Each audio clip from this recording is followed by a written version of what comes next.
Sharav, a professional law librarian turned public advocate for human rights, is the founder and president of the Alliance for Human Research Protection, which serves as an information resource, a public interest watchdog, and a catalyst for public debate, whose goal is to unlock the walls of secrecy in biomedical research and bring accountability to that in Denver.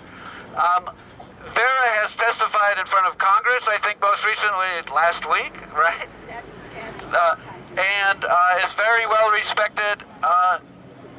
And I want to add a personal note, is Dr. Null, Gary Null, talked about Zyprexa papers, where when we were in United States District Court across the river in Brooklyn, Vera was there. She had copies of the Zyprexa papers, and right there in court, she refused to give them back because they were so important for protecting public health.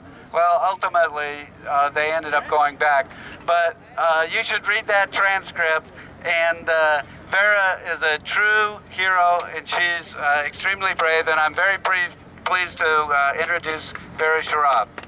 Let me tell you that 25 years ago today, I organized a similar protest at the APA meeting in New York City. We were only 12 mothers. It was Mother's Day at that time. We were 12 mothers and 1 male. That particular meeting was the launching pad for clozapine, the first of the so-called atypical neuroleptics, which they call antipsychotics. Louder. The APA promoted the drug as a scientific breakthrough in the treatment of schizophrenia.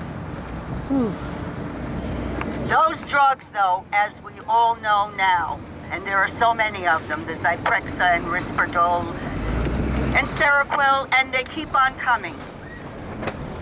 Those drugs are both unsafe and untherapeutic. They have produced terrible, irreparable damage to the body and the brain of those who have ingested them for any length of time. So true. It started with schizophrenia. It is now being prescribed for little children and the elderly. They're killing them, and they know it. Because now, not just the Zyprexa documents, but all of these trials, the science, quote unquote, we see that it's corrupt. It's corrupted because it was all done for pharmaceutical marketing purposes. There are no cures in psychiatry.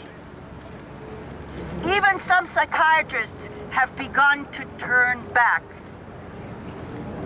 A doctor who was one of the formulators of the DSM-4, the Diagnostic Manual, Psychiatry's Bible, so to speak. He had, in fact, helped launch the ADHD epidemic, and now he's doing a mea culpa. He's attacking the new DSM-5.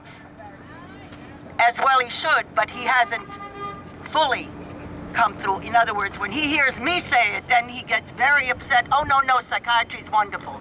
But he has written and spoken up against the new drugging and the new diagnoses that are being given to children. Essentially, the APA Diagnostic Manual, which is their practice manual, it is designed to increase the number of people who are diagnosed with a mental illness which can then be treated with drugs.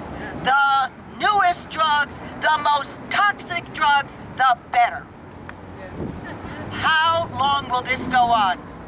I have to tell you that I am very happy to see a much bigger crowd than 25 years ago when we were just 13. However, at that time, we actually were able to barge in on the meeting. You can't do that anymore. Nope. You can't get near them, not 100 feet away. At that time, we could still do that and get some press to cover it. But they have gotten worse and worse and more daring and have state agencies helping them The case of Justine Pelletier. Louder for the back, please. Give a name again. The case of Justine Pelletier, Justina. It should send shivers through the spines of American families. This is a child who came in with a medical condition, was treated by a prominent physician at Tufts Medical Center. He recommended that the parents take her to Boston Children's Hospital because of intestinal problems, and he wanted a very special specialist to treat her. She was abdicated. She was kidnapped by the psychiatrist at the hospital and put into a locked psych cell.